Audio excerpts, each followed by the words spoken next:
গ্রামের মেয়ে করলো শাশুড়ি জব্দ। এই নিন মা, চা খান। Oh my god. বলছিলাম কি বৌমা, কলকাতার রাস্তাঘাট সব জলে বুড়ে গেছে, তাই আজকের থেকে বাজারটা তুমিই করবে। ঠিক আছে মা। অবশ্য তুমি তো ধ্যারে গোবিন্দপুরের প্যাচ প্যাচে কাদাই মানুষ, তুমি তো এসব ভালোই পারবে। আশ্বিনের শরৎ প্রাতে কলকাতা ডুবে গেছে এক রাতে। কি বললে? তুমি কলকাতা সম্বন্ধে কি জানো যে তুমি এমন কথা বলছো? কিচ্ছু জানি না, শুধু জানি ব্যাঙে মুতে দিলে কলকাতা ভেসে যাবে।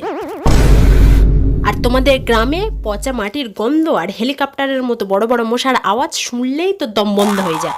আপনি ঠিক বলেছেন মা, গ্রাম একদম ভালো না, ওখানে তো মানুষ থাকে না, জন্তু জানোয়াররা থাকে। কলকাতা তো দারুণ জায়গা। আরে এত ভালো জায়গা, তবু আপনি বাজার করতে যেতে পারছেন না। আপনি বরং বাজারে যান, আমি গিয়ে একটু ঘুমোই।